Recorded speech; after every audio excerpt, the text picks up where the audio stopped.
The seam gave out on a Tuesday, and that was the first thread pulled.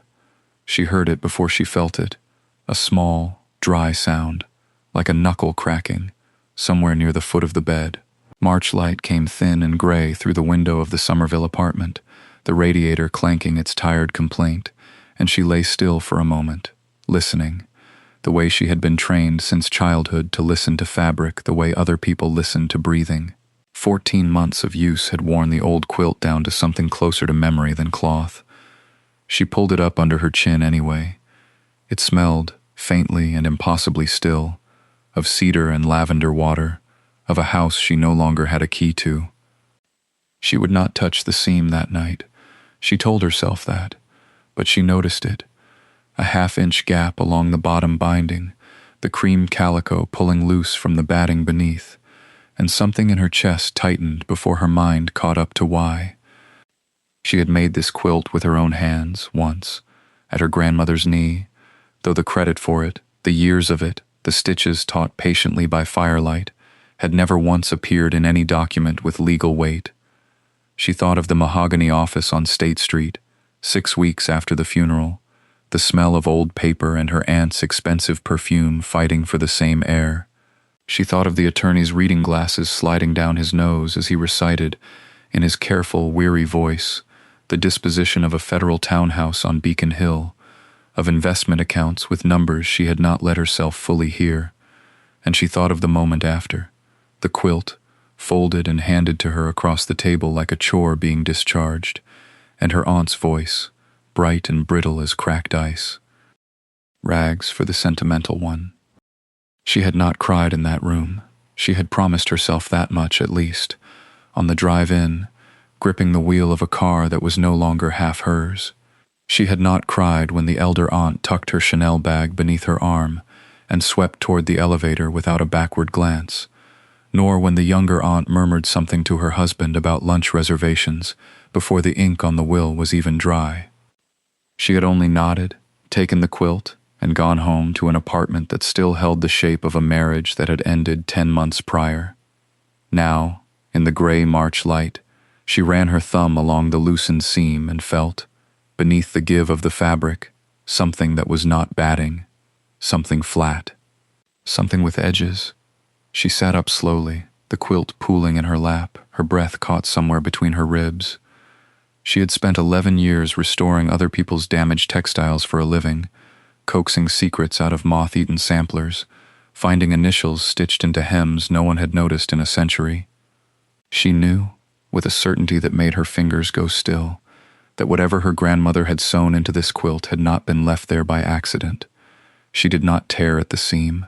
That was not how this work was done, and she was, above all else, someone who did the work properly, even now, even alone, even with her heart going fast and shallow against her sternum.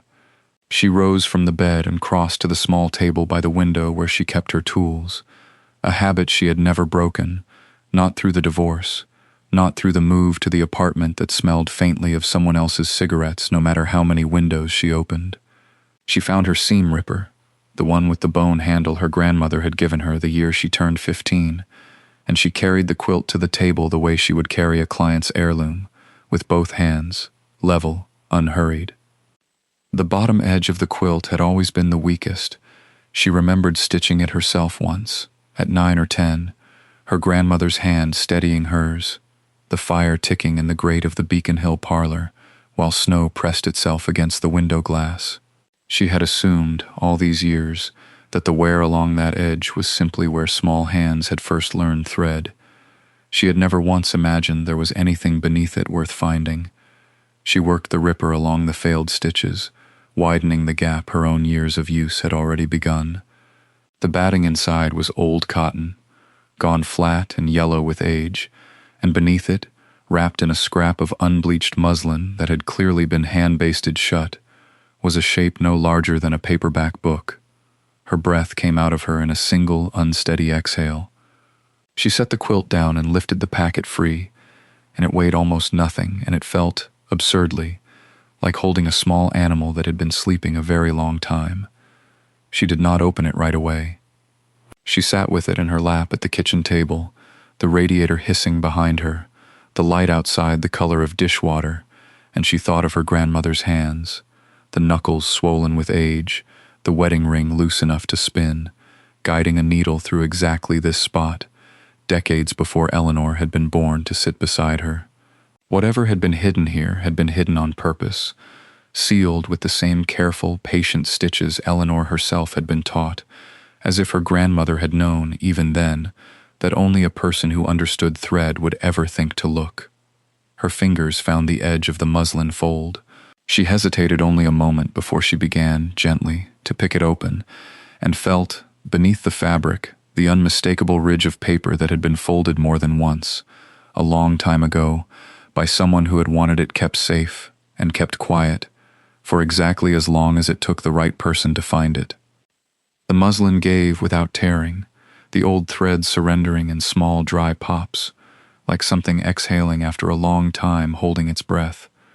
She worked with the flat edge of a seam ripper instead of her fingers, out of habit, out of respect. This was restoration work now, whether she wanted it to be or not, and restoration work had rules. Slow, patient. Never force what age has already made fragile. The first fold came open on a rectangle of paper, gone the color of weak tea. She did not lift it out yet. She looked at it the way she might look at a stain before deciding how to treat it, cataloging before touching. The deckled edge, the faint blue lines of a ledger page repurposed for something other than accounts, the ink that had browned but not faded, which told her it was old ink, real ink, not a felt tip or a ballpoint someone had used to fake a memory. Whoever had written this had written it with intention. Her hands were not steady. She noticed this the way she noticed everything lately, from a slight distance, as if watching someone else's hands shake over someone else's kitchen table. She turned the paper over first, before reading it, an old habit from appraising quilts. Check the back before you trust the front. On the reverse, in the same hand, 3 words had been written and then, it seemed, forgotten, as though the writer had meant to say more and never came back to it. For the one who stayed. She set it down. She stood up. She walked to the window and looked out at the gray Somerville rooftops, the drain pipe still dripping from that morning's half-hearted rain, and she made herself breathe in a way that felt deliberate, counted, the way she used to breathe before difficult client calls after the divorce papers came. Then she sat back down, because there was no version of this where she did not finish. Beneath the first page were more, 3, then 5, then 7, each one stitched loosely to the next along one edge with the same fine, even hand sewing Eleanor recognized instantly as her grandmother's, the same tension, the same slightly uneven spacing that came from a woman who had learned to quilt before she learned to drive. It was not a letter. It was too long, too formal in its opening lines, too careful in its structure. She caught words before she let herself read whole sentences. Townhouse. How. Sound mind. And revoke. And something in her chest tightened into a small, hard knot that was not quite hope and not quite dread, but sat exactly between them. She thought, this is not sentimental scrap paper. She thought, this is not what a woman hides for no reason. The radiator clicked off behind her, and the apartment went quiet in the particular way old buildings go quiet, holding its breath along with her, and Eleanor Kensington, 32 years old, recently divorced, a stack of unfinished restoration invoices by the door, smoothed the first page flat against the table with the edge of her palm, and began, finally, to read. The heading was formal, almost stern, the kind of language she had only ever seen in the folder the lawyer had opened on State Street. I, Margaret Eleanor Kensington, being of sound mind and disposing memory, do hereby revoke all prior wills and codicils made by me. She read it twice. The second time her lips moved without sound, the way they had when she was a girl sounding out hymn verses in the front pew, her grandmother's hand resting light and dry on her shoulder. She made herself keep going. The date stopped her cold. 7 years before the funeral. 4 years after the will the lawyer had read aloud in his mahogany office, the one that had sent the aunts home with the deed and the accounts and had sent her home with rags. She checked it 3 times, tracing the numerals with her fingertip as though touch could correct them if they were wrong. They were not wrong. Beneath the date came the body of it, clause after careful clause, the handwriting growing smaller and more deliberate as it went, as if the effort of restraint had tightened even the loops of the letters. She saw go Beacon Hill. Again. She saw, and its full contents. She saw, near the bottom of the 3rd page, her own full name, written out formally. My granddaughter, Eleanor Kensington. And beneath it a line that made her set the page down flat on the table and press both hands over her mouth, though there was no one in the apartment to hear whatever sound she might have made. She did not cry yet. She was too busy counting. 2 witness signatures, cramped but legible, followed by printed names she did not recognize at first and then did. A housekeeper's name she half remembered from childhood mornings, the scent of toast and furniture polish, and a home health aide name from the last 2 winters, a soft-spoken woman with cold hands who had once shown Eleanor how to change her grandmother's dressing without flinching. Both dead now, she was almost certain. Below their names, a notary's seal, faded but unmistakable, stamped into the paper itself. This was not a draft. This was not a woman's private wish scribbled in an idle hour. This had been signed, witnessed, sealed by a stranger paid to confirm that the woman before her understood exactly what she was doing. And then, at the very end, in a hand that had begun to shake but had not stopped, one final sentence that was not legal language at all, that read instead like something spoken aloud to an empty room. If they read this, I hope they understand it was never about the money. Eleanor sat very still. Outside, a car passed on the wet street below, its tires hissing against the last of the melting snow, and somewhere in the building, a door closed 2 floors up. She realized she had stopped breathing several seconds ago, and made herself start again, and reached, with hands that were no longer entirely steady, for the pages that came after. The pages beneath the will were not typed, not formal, not addressed to any court or clerk. They were dated March, 7 years before the December that had taken her, and the handwriting on them was smaller than the will's, hurried in places, as though the woman writing had known she would not have unlimited time before the tremor in her hand won out entirely. Eleanor recognized the paper before she recognized the words. It was the same cream stationery that had always sat in the drawer of the roll-top desk in the parlor, the one with the small brass key that never quite fit its lock. She had watched her grandmother write letters on paper exactly like this 100 winter afternoons, her reading glasses pushed up into gray hair, a cup of Earl Grey going cold at her elbow. My dear girl. It began, and Eleanor's throat closed before she had read a second line. She made herself go slowly. She had learned, in 15 years of restoration work, that the temptation to rush toward the answer was the surest way to miss what mattered.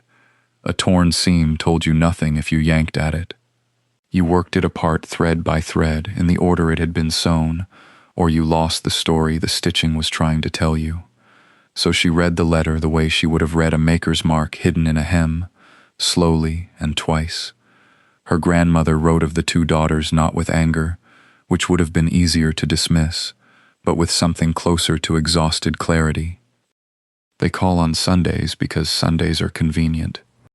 One line read, They stay 40 minutes because 40 minutes is respectable.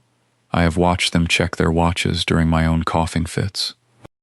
There was no cruelty in the sentence, only observation, the kind a woman makes about whether she has stopped expecting to change. Then, further down, a different register entirely, softer, almost apologetic, as though she were confessing to something she feared might embarrass them both. You never checked a watch in your life, not once. Not even the winter you should have been out with boys your own age instead of sitting with an old woman in her quilting frame. Eleanor's eyes stung. She pressed the back of her wrist against them, impatient with herself, and kept reading. I do not know if this will ever be found. I have hidden it where I hid everything that mattered to me as a girl, inside the work of my own hands, where no one thinks to look because they have never valued the work itself. The sentence sat on the page like a small, deliberate confession, and Eleanor understood, with a chill that had nothing to do with the draft from the window, that her grandmother had not merely hidden a document. She had hidden it in the one place she trusted her granddaughter, and no one else, to ever unravel. She set the page down and made herself breathe, slowly, the way she had once taught a trembling old woman to breathe through a fever in the small hours of a January night. The apartment was cold. She had turned the thermostat down to save money, and now she regretted it, because the cold made everything feel sharper than it should, the muslin packet almost cruel in her hands, its folds too precise to be accidental. She counted the pages again, 12, not counting the letter. She had assumed, at first glance, that they were more of the same, reflection, apology, the private accounting of a mother's failures laid out for no one's eyes but her own. But 3 pages in, the handwriting changed register again, tightened, straightened, took on the squared and formal posture of language meant to be read by someone other than a daughter or granddaughter. I, Margaret Eleanor Kensington, being of sound mind and disposing memory, do hereby revoke all prior wills and codicils made by me. She read the sentence twice before it settled, then a third time, aloud, in the empty room, as if hearing her own voice say it might make it belong to the world, rather than only to her. Her hands had gone very still. She noticed this the way her grandmother had taught her to notice things in fabric, not by feeling first, but by seeing, the slight tremor in the paper's edge where her fingers held it too tightly, the whitening at her knuckles, the small mechanical fact of her own pulse visible at her wrist. She set the pages flat on the kitchen table, weighting the corners with a chipped teacup and a spool of thread, and made herself look at them the way she would look at a garment she did not yet trust herself to repair. 2 signatures beneath her grandmother's, each in a different hand. Names she recognized instantly. The housekeeper who had smelled always of lemon oil and wool, dead now 9 years.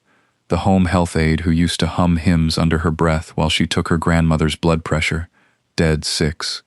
Both witnesses to whatever this was, both long past being asked to confirm it. Beneath their names, a raised seal, faint but unmistakable under the kitchen light, notarized and dated. She checked the date twice, certain she had misread it. 4 years after the will that had been read aloud in a mahogany-paneled office on State Street, while her aunt's voice curled around the word, rags. Eleanor sat back slowly in her chair. Whatever this document was, whatever it meant, it had never reached that office. It had never been filed, never spoken aloud, never weighed against the other.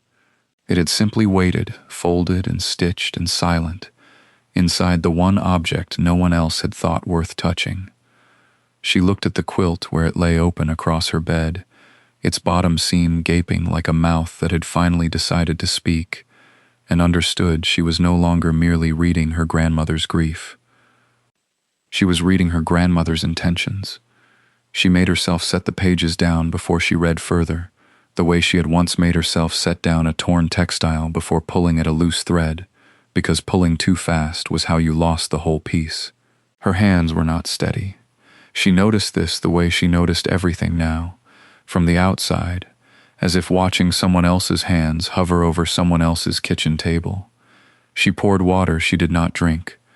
She turned on a second lamp, though the room was already lit, because the added brightness felt like a kind of witness, as if more light in the room made the moment more real, more admissible, less like something she had imagined out of 13 months of grief and cold apartments.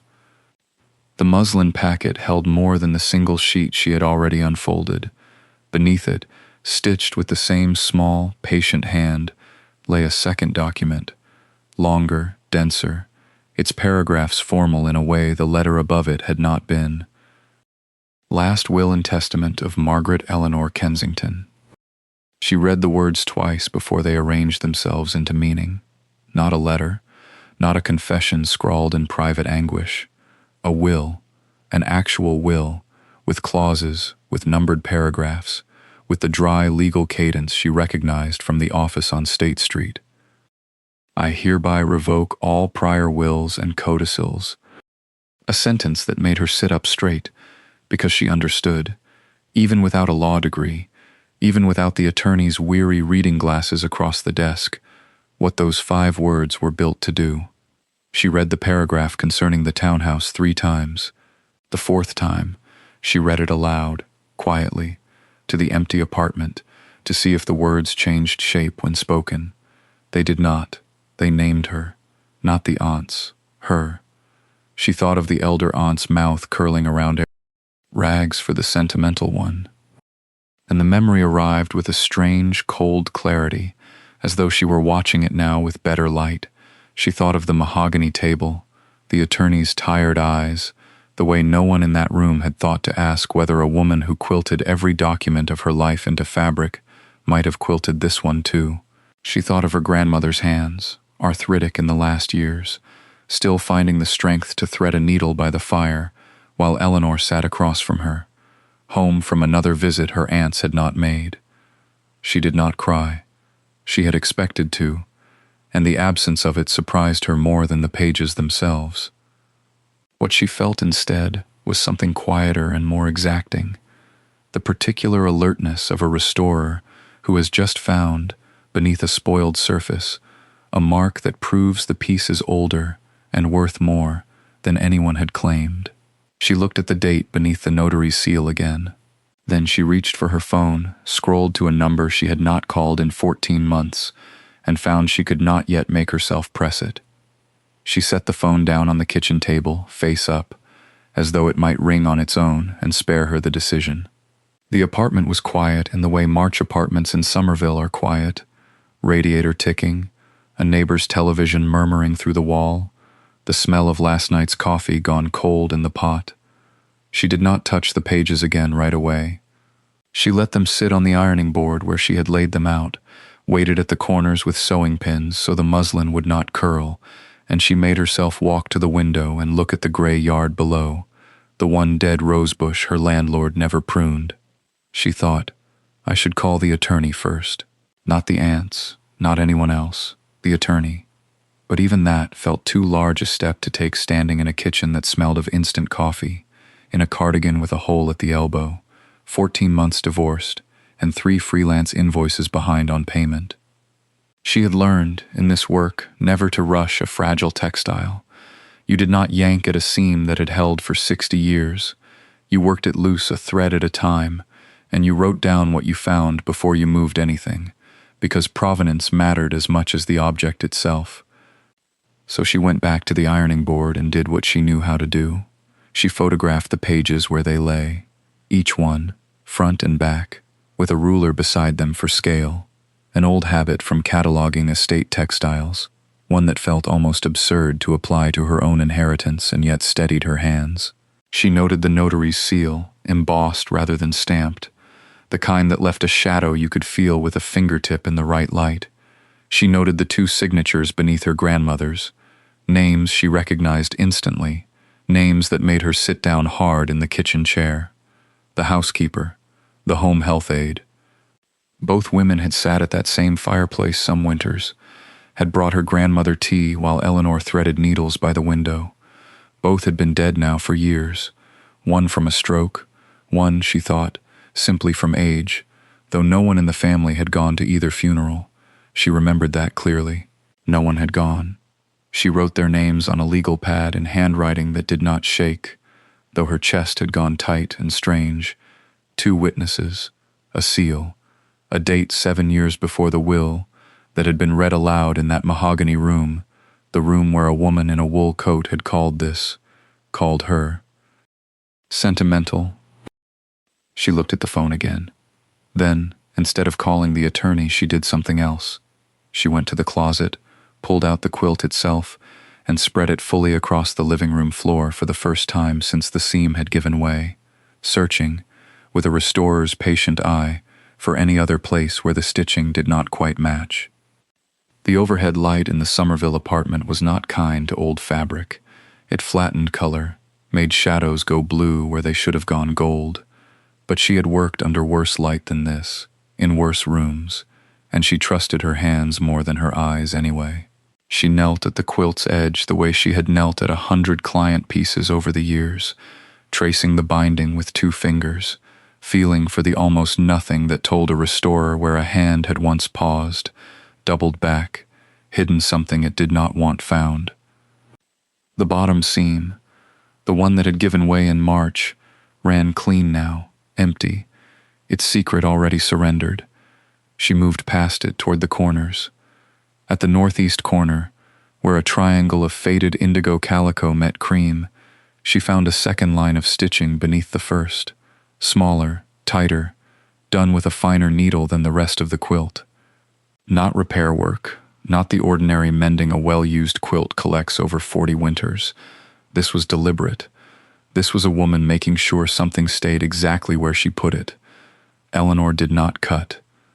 She had learned that lesson already, learned it in the worst way, with scissors trembling in her hand in a colder apartment 14 months ago.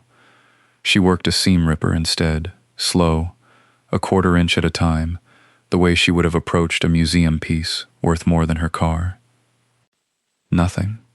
A folded scrap of the same muslin, empty, as if something had once lived there and been moved, or as if her grandmother had rehearsed the hiding place before deciding on the one by the batting instead.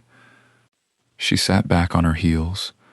The apartment radiator clanked once, the sound it always made before it gave up trying to warm the room properly, and she barely heard it. There were 3 more corners. She found nothing in the southeast, only ordinary thread, ordinary hands, the quilt behaving exactly as a quilt should, but at the northwest corner, tucked where a rose-colored square folded under itself twice, her fingers caught on something that was not batting and was not muslin, hard, flat, the size of a folded photograph. She did not remove it that night. She sat with her hand resting over the spot for a long while instead, the way she might have sat with her grandmother's hand in the last winter, when there was nothing left to say and everything left to feel. The legal pad lay beside her, with 2 names written on it in ink that had not shaken. Tomorrow she would call the attorney. Tomorrow she would explain about the witnesses, about the seal, about a date 7 years earlier than the room on State Street had ever admitted existed. Tonight she only sat with the quilt spread fully across the floor of a rented apartment in Somerville, the whole of it in the poor overhead light, and understood, for the first time with real clarity, that her grandmother had not made one hiding place. She had made several, and she had not finished searching them. She began at first light, before the coffee had finished dripping, before the radiator in the corner had worked its way past its morning clank. She had learned, over 14 months of restoration work, that the body performs best in the hour when the mind has not yet crowded itself with the day's demands, and so she knelt again on the apartment floor with the quilt spread beneath the window, and she went looking for what she had promised herself she would not disturb until morning. The hard shape at the northwest corner came free with less resistance than she expected, as though it had been waiting to be found rather than hidden. It was a second packet, smaller than the first, wrapped not in muslin but in a scrap of the same rose calico that made up the quilt's face. A scrap cut, she realized, from an identical bolt, so that whoever had sewn it in had wanted it to disappear entirely into the pattern. Inside were 3 photographs, brittle at the edges, and a single folded receipt from a Cambridge Street safe deposit box, dated the same year as the will she had found the night before. She did not touch the photographs first. She read the receipt 3 times, the way she might reread a stitch pattern that did not seem to lie flat, checking the numbers, the branch name, the small crabbed signature at the bottom that she now recognized on sight, the same hand that had written, "To my granddaughter who kept the winters when," across the top of the letter still lying open on the kitchen table.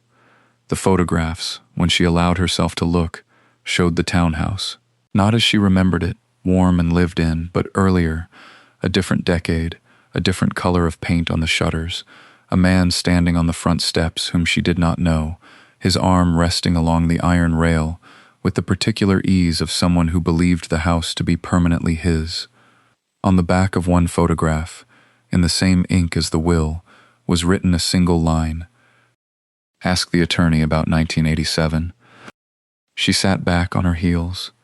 Somewhere below, a delivery truck idled and pulled away, and the ordinary sounds of Somerville came up through the floorboards: a door, a radio, someone's boots on salted concrete, while she held a photograph of a house that was, as of 6 weeks ago, no longer hers to claim, and a document that said otherwise, and a date that predated everything she thought she understood about her own family by decades she had not been alive to witness. She thought of her grandmother's hands, steady even in the last winter, guiding a needle through fabric with the patience of someone who had all the time in the world and none of it to waste. She understood now that patience had not been a temperament. It had been a method. Every hiding place had been a sentence in a longer letter, and she had read only the first line. She reached for the phone, then set it down again. Some things, she had learned, could not be asked over a telephone. Some things required the attorney's office, the mahogany desk, the weary, kind eyes, and the year 1987, spoken aloud in a room built to hold exactly such reckonings. She called the office the next morning at 9, and the receptionist's voice, young, unfamiliar, the old one must have retired, told her the attorney could see her Thursday. Thursday felt like a country she would have to cross on foot. She spent the days between reading the letter again, then again, until she had it by heart, the way she had once memorized the order of colors in a pieced border because her grandmother told her a good quilter never has to look twice at her own work. She laid the muslin packet flat on her kitchen table and photographed every page with her phone, front and back, in daylight, the way she photographed a client's damaged textile before she touched it with a needle. It was instinct more than plan. Evidence disappeared. She had learned that from 30-year-old baby quilts that mice had found before she did. On Wednesday, she drove to the Massachusetts Archives building in Dorchester because the letter named the housekeeper, Alma Reyes, and the health aide, Dorothy Fenn, as witnesses, and something in her wanted their names to be more than ink before she carried this into a room full of men who would ask her to prove it. She found Alma Reyes's obituary from 9 years back, a photograph of a small, stern woman in a cardigan, survived by 2 sons in Quincy. Dorothy Fenn's death notice was shorter, 4 years old, no photograph at all, just a line about a niece in Worcester. Both women, it turned out, had signed hundreds of documents in their working lives: deliveries, medication logs, notarized statements for other people's families. Eleanor sat in the reading room with the microfilm reels ticking past her eyes and felt something she had not expected to feel for 2 strangers: gratitude, plain and unembarrassed. She thought about calling the aunts. She got as far as opening the elder aunt's contact on her phone, the cursor blinking over the name before she closed it again. Not yet. Not without the attorney's voice behind her own, not without the year 1987 confirmed in someone else's mouth, so that when she finally spoke it aloud to the 2 women who had called her sentimental in a mahogany room, it would land as fact and not as grief dressed up in accusation. By Thursday morning, the snow had turned to a gray, undecided rain, and she dressed with more care than the errand seemed to warrant. A wool coat, her grandmother's amber brooch pinned at the collar, as if she were the one being judged. She folded the muslin pages into a manila envelope, set the quilt itself, mended edge and all, into a canvas bag beside it, and locked her apartment door behind her, without knowing, yet, that she would not sleep under that ceiling many more nights. The State Street offices had not changed in 14 months, though she had. The same brass elevator, slow and complaining. The same receptionist, older now by a season Eleanor could measure only in the woman's reading glasses, which had grown a half-inch thicker at the rim.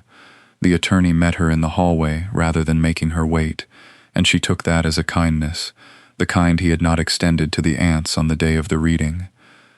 "You found something," he said. Not a question. She set the canvas bag on his desk and did not speak until the quilt was fully unfolded across the mahogany, the mended seam facing up like a wound turned to show a doctor. Then she laid the envelope beside it. He did not reach for either right away.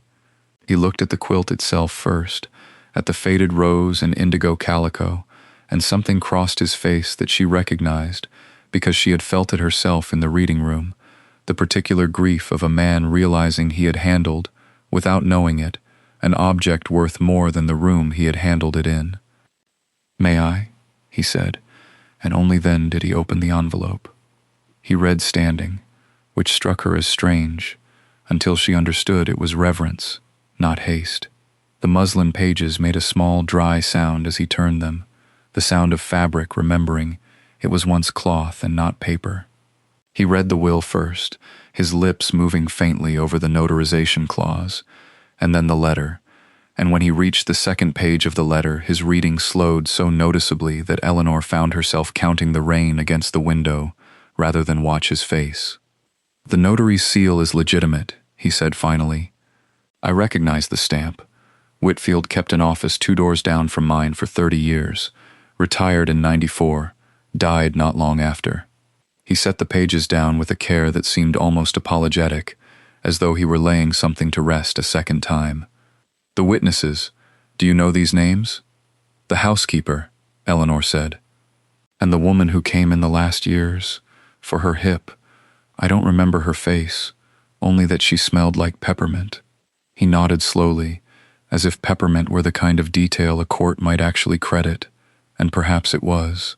Small, specific, the sort of thing no one invents. "This is not a simple matter," he said, "but it is not a small one either. A properly executed will, unrevoked, later in date than the one probated. If the signatures hold, if the notary's record can be located in the county archive, this document does not merely compete with the first will regarding the townhouse. It replaces it." Eleanor sat very still. Outside, the rain had found its rhythm against the glass, patient, unhurried, the way her grandmother's needle used to move through cloth on the coldest nights. "What happens now?" she asked. "To the house?" He did not answer immediately. He was already reaching for his telephone, and for the first time in 14 months, she watched someone else's hands move with urgency on her behalf. He made 3 calls before noon, and Eleanor sat through all of them in the same chair, her coat still buttoned, as though leaving would break whatever fragile momentum had begun. The first call was to a clerk in the county archive, a woman he addressed by her first name, a familiarity built, she understood, over decades of small favors and larger ones.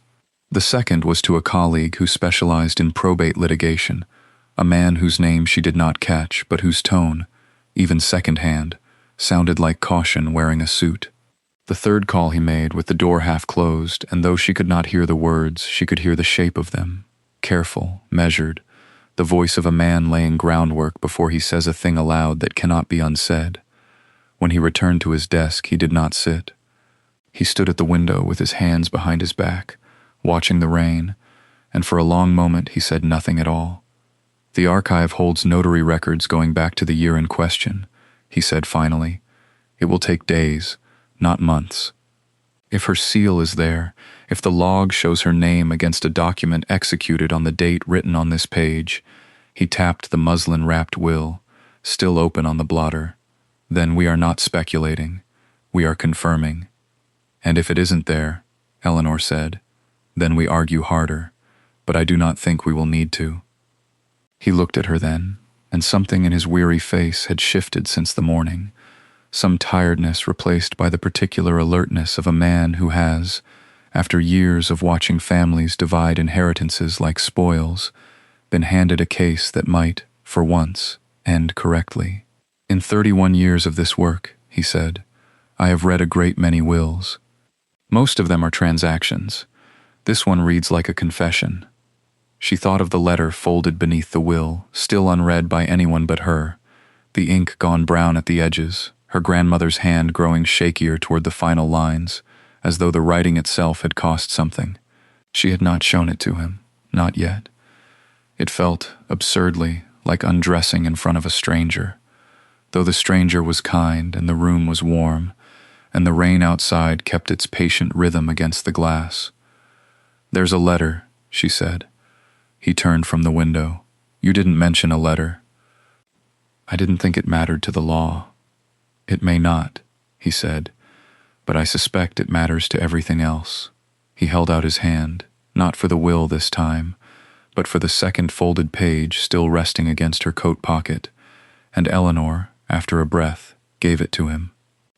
He unfolded it the way he might have unfolded something older than paper, carefully, at the creases first, as if the fold lines themselves were load-bearing. The rain kept its rhythm against the glass. He did not read aloud. He read the way lawyers read, when a document has stopped being a document and become, however briefly, a person speaking. She watched his face for the places where it would change, and it did, twice, a small tightening at the corner of the mouth partway down, and then, near the bottom of the page, a stillness that had nothing to do with law. She names them, he said finally. Both of them, by name, not as an accusation, as an explanation. I know. You've read it then, more than once. He set the page down on the desk with more gentleness than the paper required, as though it might still bruise. I want to be careful here, he said, because I think you understand already what this letter is, and what it isn't. It is not evidence. A court will not weigh grief. It will weigh signatures, dates, witnesses, the notary's seal. He tapped the will, not the letter. This is what carries weight. That, he nodded toward the other page, is what carries meaning. They are not the same instrument, and I would be doing you a disservice if I let you believe they were. I don't need it to carry weight, Eleanor said. I already have the part that matters to me. He looked at her for a long moment, the particular look of a man recalculating something about a person he had thought he already understood. Most people who walk through that door, he said, want both, the house and the vindication. You seem, oddly, more interested in the second. I wanted to know she saw me, Eleanor said. The house is... She stopped, because she did not yet have language for what the house was, only that it had stopped being a place and become something closer to a room she had once been allowed to sit in, and now might be allowed to keep. The house is what happens because of the letter, not the other way around. He folded his hands. Then let me tell you what happens next, in the order it will actually happen, because grief has a way of scrambling sequence, and I find clients do better with a map. He counted it off on his fingers, unhurried. Notice to the estate, notice to the other beneficiaries, a hearing date the court would set once the petition was filed, likely in the spring given the calendar's backlog. Your aunts will be notified as a matter of course, he said. I want you prepared for that. Not for what the law will do, for what people do, when they are told a door has closed that they believed was already locked behind them. Eleanor thought of the elder aunt's voice in the mahogany room, the word rags, and found she was not afraid of it anymore, only tired, the way one is tired before a long walk one has already decided to take. Send the notice, she said. He filed the petition on a Tuesday, the kind of gray Boston Tuesday that made the harbor look like poured tin, and for 3 weeks nothing happened at all. This, he had warned her, was the ordinary shape of the law, long silences punctuated by short, decisive letters. She used the silence the way she used every silence in her life. She worked. Clients still needed hems mended and quilts backed, and she took the jobs without telling them why her hands sometimes stopped mid-stitch, staring at nothing. The notice went out on a Thursday in April. She knew the date because he called her that evening, his voice carrying the particular carefulness of a man who has delivered difficult news for 40 years and never learned to enjoy it. It's done, he said. They'll have it by Monday. She thanked him and hung up, and stood for a long while in her kitchen, listening to the radiator complain, waiting to feel triumphant. She did not. She felt the way she imagined a bridge feels the moment before the first car crosses it, tested, not yet proven. The elder aunt called first, on Tuesday, at 11 in the morning, while Eleanor was steaming a seam flat on her ironing board. She let it ring twice before answering. You cannot possibly think, the elder aunt began, without greeting, that a scrap of paper found in a blanket. Undoes 11 years of legal counsel. It's not undoing anything of yours, Eleanor said.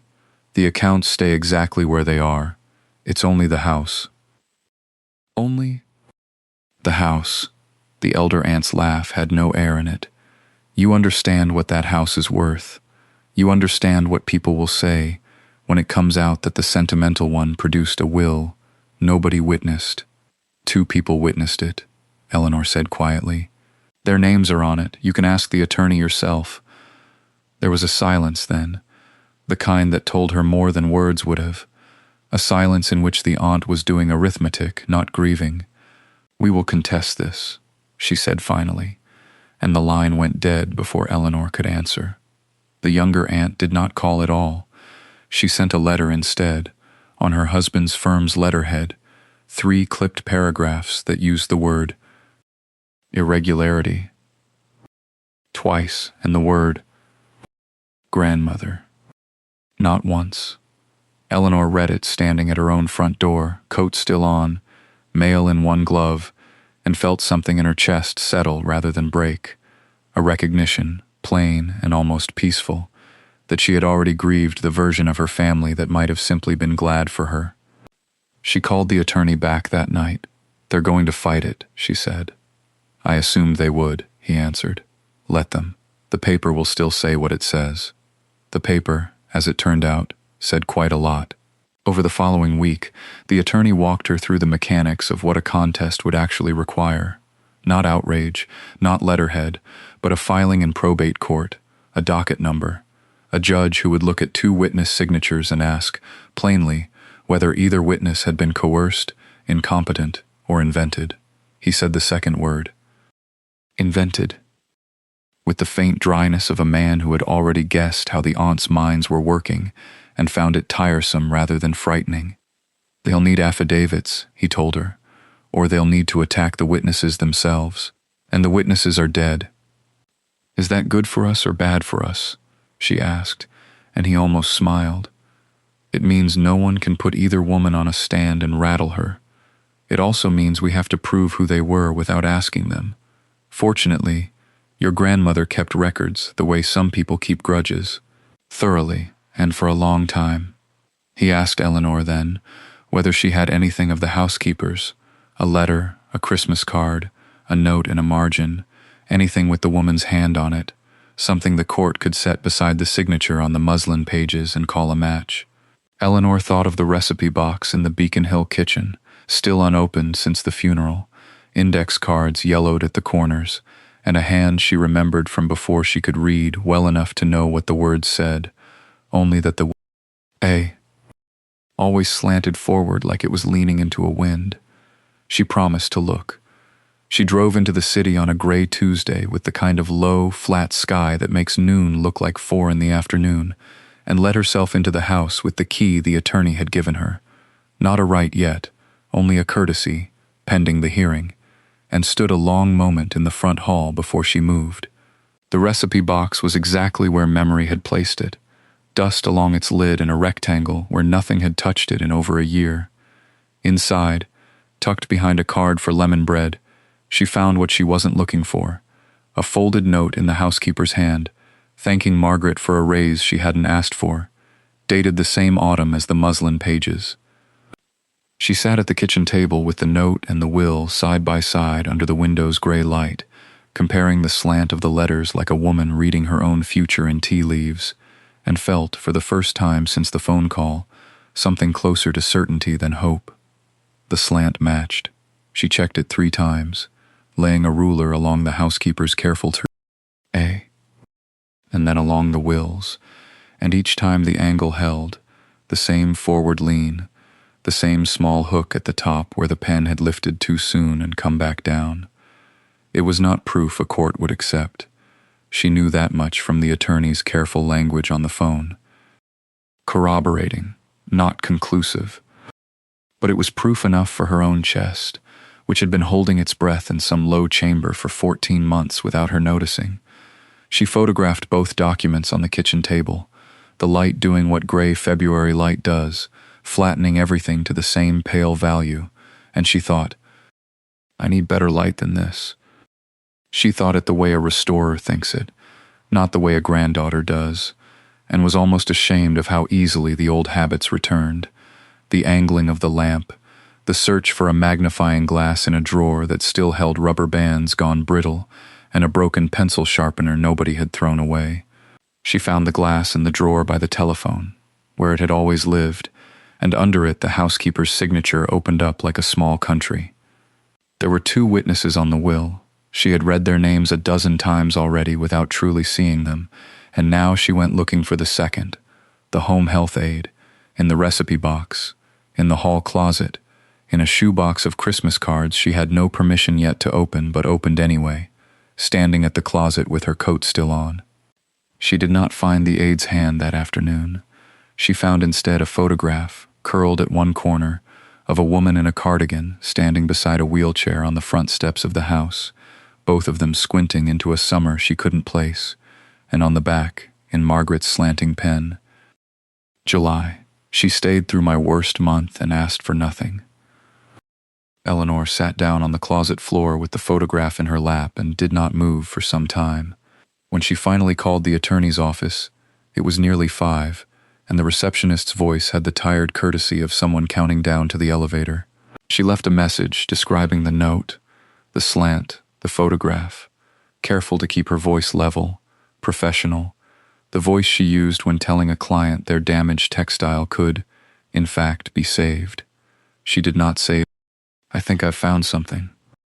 She said only that she had additional material relevant to authentication and would bring it in. Driving back to Somerville in the dark, past the salted streets and the hunched shoulders of pedestrians, she found herself gripping the wheel the way she gripped a needle on a difficult seam, not tightly, but with total attention, as if the smallest wrong pressure might undo 4 years of stitches she hadn't yet finished counting. The attorney's office called back the next morning at 9:30, and this time it was the attorney himself, not the receptionist, his voice carrying the particular alertness of a man who had spent the night turning something over. He asked her to come in that afternoon, and he asked her twice to bring everything. The will, the letter, the muslin wrapping, the photograph, all of it, exactly as she had found it, disturbed as little as possible. She laid the pages out on his desk in the order she had removed them from the seam, and he read them again, slower this time, his glasses pushed up onto his forehead so that his eyes were very close to the page. He turned the notarized page over. He held it to the window light. He asked her, without looking up, whether she had touched the seal. She had not. He set the papers down and folded his hands, and for a long moment he said nothing at all, which frightened her more than any objection would have.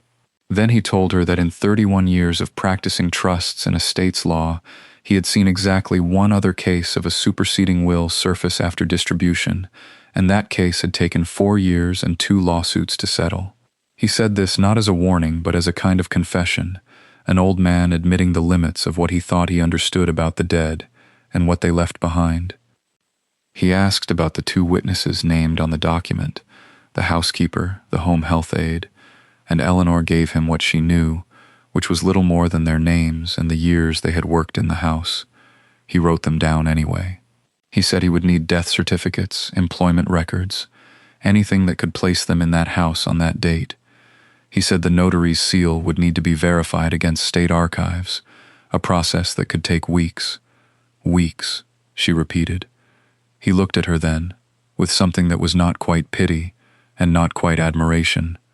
He said that houses did not disappear in weeks, that the aunts were not going anywhere, that patience, he tapped the muslin wrapping with one finger, patience was apparently a family trait, and it had already waited 14 months inside a quilt.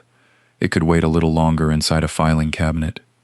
She left his office with a receipt for the documents and an appointment card for 3 weeks out, and she walked down State Street past the same brass-plated doors she had walked past on the day of the reading, the wind coming up off the harbor the same way it had that February, cold and specific and unhurried, as if it, too, understood that some things could not be rushed toward their ending.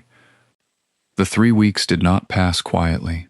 She spent them the way she had spent every difficult stretch of her life since childhood, with her hands occupied, because idle hands invited dread, and dread was a visitor she had learned not to entertain. She took on a restoration job for a historical society in Cambridge, a 19th century friendship quilt with water damage along one border, and she worked the fine stitches under a lamp each evening, while the packet of muslin-wrapped pages sat in a fireproof box she had bought specifically for that purpose, tucked into the back of her closet beneath a stack of winter sweaters, as if hiding it there might keep it safe from a world that had already proven it could take things from her without warning. She called the archives office in the second week to ask about the notary's seal, and was told the request was in a queue, behind 11 others, that state offices did not move at the speed of grief or hope, that she should call back. She called back. She was told the same thing in slightly different words. She began to understand that this, too, was a kind of vigil, not the fevered nights at her grandmother's bedside, not the long afternoons of silence by the fire, but a quieter, more bureaucratic waiting, and she found that her body did not know the difference. Her shoulders carried the same tension. She slept the same shallow sleep. She told no one but her closest friend, a fellow restorer who had helped her steam press the muslin pages flat that first night, and who now asked, every few days, in a voice careful not to sound too eager, whether there was any news. There was rarely news. There was only the appointment card on her refrigerator door, held by a magnet shaped like a lighthouse that had come with the apartment, counting down toward a date that felt both too far away and too close. She did not call the aunts. She turned that thought over more than once, imagined the elder aunt's voice going flat with disbelief, imagined the younger aunt reaching for her husband's arm the way she always did when she needed an audience for her outrage, and each time she folded the thought away again, unused. It was not mercy exactly. It was more that she wanted the house to speak for her, the way it always had, in its own unhurried time. On the 19th day, the attorney's office called. They said the seal had come back verified. They said he would see her the next morning. She did not sleep that night either, but it was a different kind of waking. Not dread, something closer to the stillness before a quilt comes off the frame, when the last thread is cut and the whole thing, finished, has to be lifted and turned over to see if the pattern on the back matches the promise of the front. She arrived at the State Street office 11 minutes early, in the same wool coat she had worn to the first reading 14 months before, and she noticed, sitting in the same leather chair across from the same desk, how much smaller the room seemed now, how the mahogany paneling that had once looked like a wall built to keep her out now looked only like wood, old and cared for, nothing more. The attorney came in, carrying a single folder, thinner than she expected. He set it down without ceremony. He said the probate court had reviewed the notarization, cross-referenced the witnesses' signatures against records the two women had left behind, a housekeeper's decades of tax filings, a homemaid's old employment application. Both women dead now, both women, in a sense, testifying anyway, and found no defect, no contest filed, no irregularity the court was willing to entertain. He said the words slowly, the way he had once read the first will slowly, though this time there was no one in the room to interrupt him with cruelty. The document is valid, he said. It supersedes the earlier instrument as to the real property. The house is yours. She had expected relief to arrive like water breaking through a dam, sudden and total. Instead it came the way spring came to Boston, in increments, a thaw at the edges before anything in the center gave way. She asked him to repeat the date of transfer.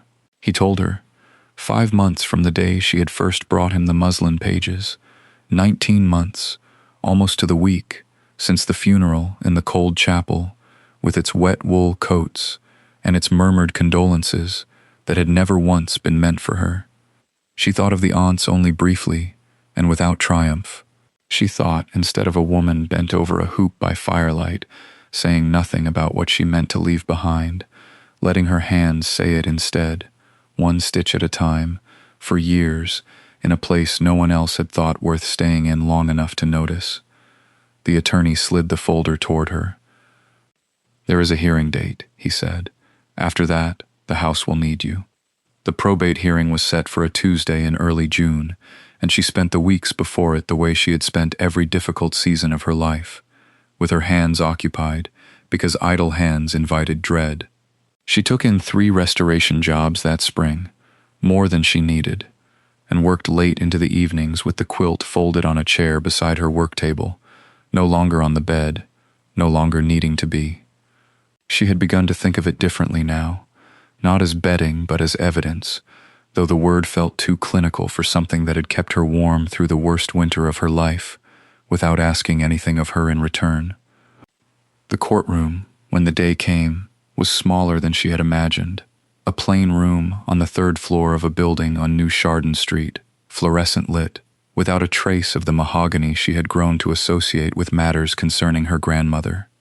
A judge with reading glasses pushed low on her nose reviewed the muslin pages under a desk lamp, turning each one with the flat patience of someone who had seen forged devotion dressed up as legitimate grief more times than she cared to count, and who recognized, in the 2 witness signatures and the notary's seal, something that did not need to be argued for. The aunts did not attend. Their absence was its own kind of answer, though she did not let herself read too much meaning into it. She had learned, slowly, that meaning assigned to other people's silence was usually meaning she was supplying herself. The attorney sat beside her at counsel's table, his overcoat still buttoned though the room was warm, and when the judge asked whether there was any objection to the record, none came. There was no one left in the room whose interest it would have served to object.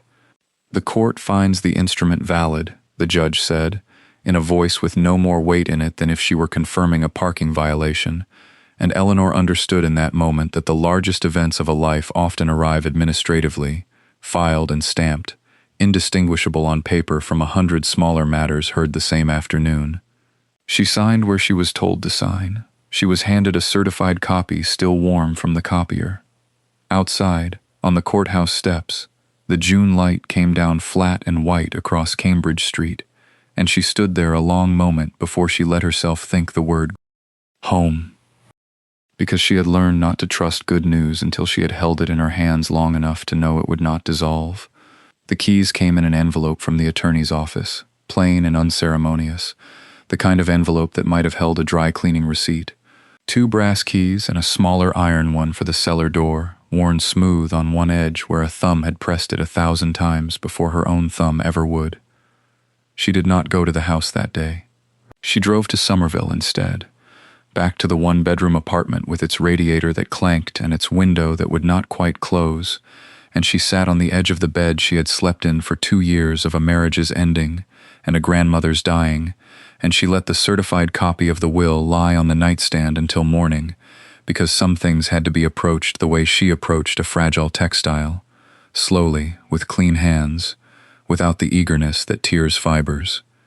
The movers came on a Tuesday in late July.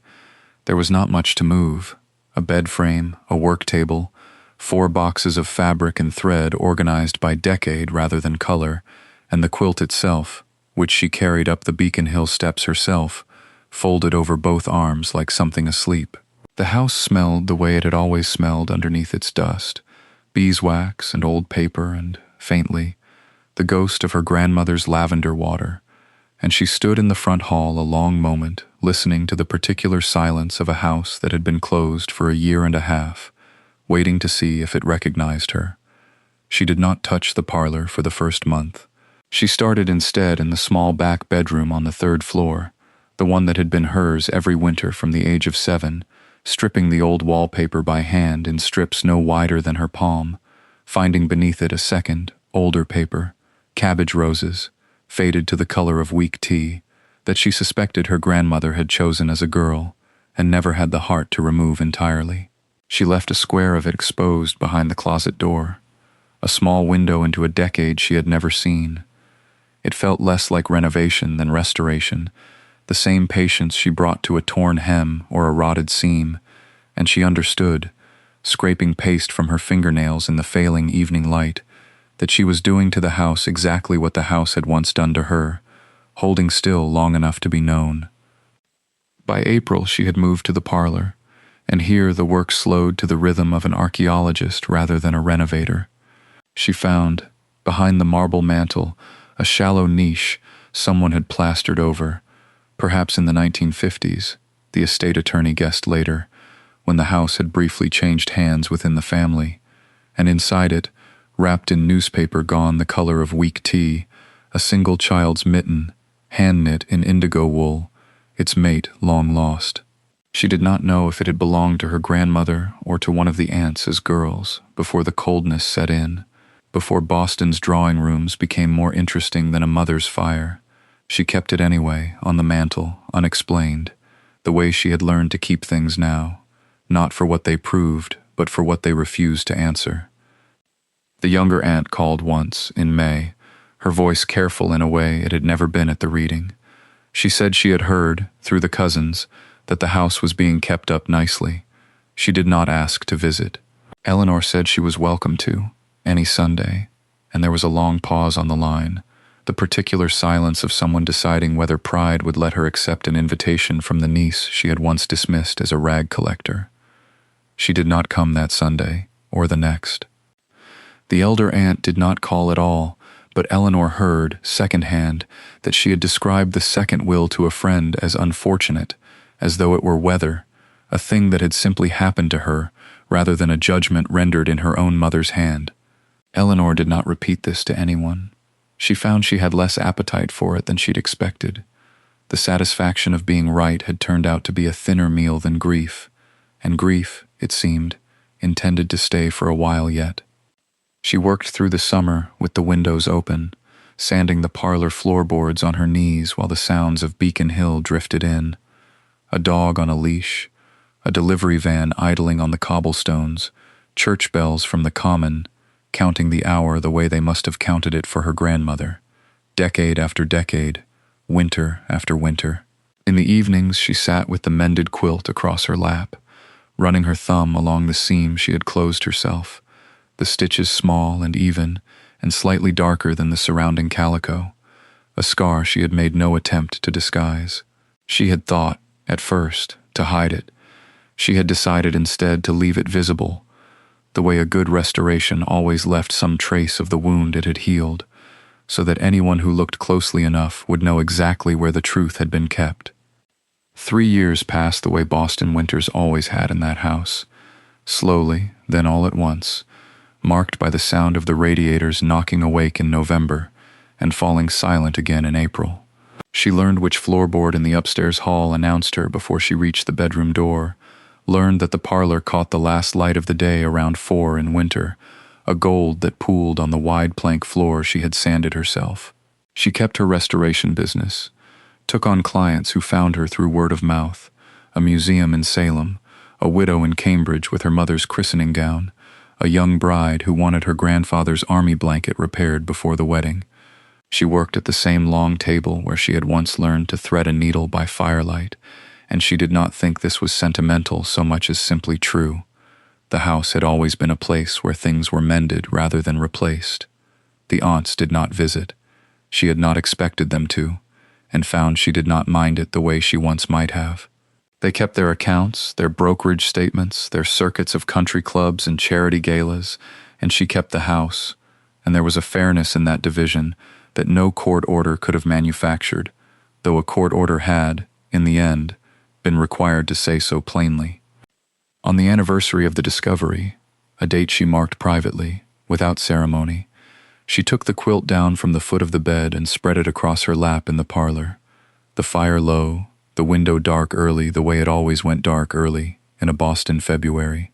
She ran her thumb along the mended seam, the stitches small and slightly darker than the calico around them, and she thought, not for the first time, that her grandmother had sewn a door into that quilt and trusted that someone patient enough would eventually find the handle. She did not think of it as a fortune recovered. She thought of it as a debt repaid, not in money, though there had been money in it, but in the older currency of being seen, of having someone notice. Across a lifetime of ordinary winters, that presence was worth more than blood alone. Outside, the bells at the common struck the hour. She folded the quilt back along its lines, set it at the foot of the bed where it belonged, and went down to bank the fire before the house went to sleep around her, the way it always had, the way she now understood it all.